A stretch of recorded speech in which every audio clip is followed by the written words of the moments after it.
too long. Greece says that the EU has granted it more time to meet the terms of its bailout programme. But that claim has been shot down as speculation by the European Central Bank and by lead lender Germany. Well, I'm now joined by Greece's Deputy Minister for Development, Notis Mitarachi. Thanks for being with us here on... Good afternoon. Here on France 24. Tell us, why do you think the Finance Minister made this premature announcement today? Greece is still negotiating the final pieces of this agreement. We're very optimistic that an agreement can be reached. We have made tremendous effort in the last 3 months to rebuild Greece's credibility, ensure the program is back on track. This is the direction we're working in. There are still some issues to be resolved, and we expect these issues to be resolved hopefully soon. So what are the issues that still need to be resolved? This is something which is being discussed now with the Troika in Athens, and that's something that sort of we should not raise in a public interview. But there are small technicalities that still need to be discussed. You understand there have been some issues from statements of the leaders forming the coalition government on labour reforms. We have done all the labour reforms we have agreed in the February loan agreement. There are some new issues that have come up, and we're trying to find the best, most effective solution. So are you quite confident that you're going to get this 2-year extension?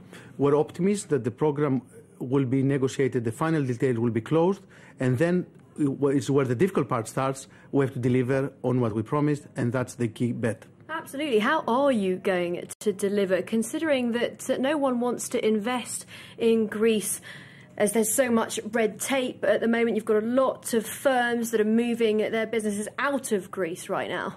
We're in transition. We've seen 3 new investments that came to Greece in the last few weeks from international investors.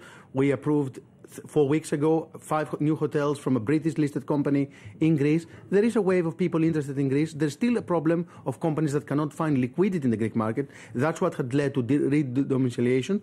This is why it's important for us to reach the agreement, get fiscal stability, get the banking system to be recapitalized, to provide the fiscal and monetary environment for investments to thrive in Greece. We understand it's a challenge. We have taken tremendous reforms in the last 2-3 years. You've seen 2 days ago that Greece has improved by 22 positions in the global competitiveness table published by the World Bank. So the foundations for new investments are being set. That's where we have to start working on. But still, the situation's pretty dire. You're going to be laying off, another 8,000 public sector workers over the next year. Unemployment is already extremely high. The official rate is at 25%, but it's probably even higher than that. You're facing massive street protests. How are you going to explain all of this to the Greek people? By getting the economy back on track. What we need to do now is first deliver, as I said, on the fiscal stability, then invest on liquidity of the economy, and through the structural reforms and through the privatizations, which they have started now delivering, create new employment opportunities. It's a difficult time for society. We have to explain that to people. But also we need to appreciate the sacrifices that the Greek people have taken in the last 3 years. Let me give you only one number. Salaries in the public sector have gone down by 37% in 4 years. We now have, after the cuts, one of the leanest public expenditure as a percentage of GDP versus any other European society. Moving now ahead with the structural reforms and the privatization program creates an environment which will become pro-growth. It's not easy. We understand the pain, and we're suffering now the pain after decades of losing relative competitiveness. But this is what we're regaining now. But the Greek people have lost confidence in you. I mean, you're slashing pensions targeting elderly people. We are complying with the program which is being asked to do, for us to do. We have a double credibility problem. I accept what you're saying. We had, as a new government since June, to rebuild our credibility with our European partners, and at the same time we're trying to rebuild credibility with the Greek people.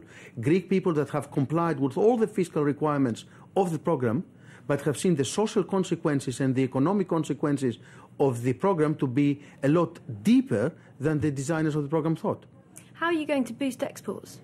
We're already boosting exports. Greece is seeing positive numbers in the last 2 years. Greek companies are becoming more extroverts. I'm actually in Paris attending the CIAL exhibitions, where we have one of the biggest Greek delegations ever from the private sector, and actually we understand they're doing very well.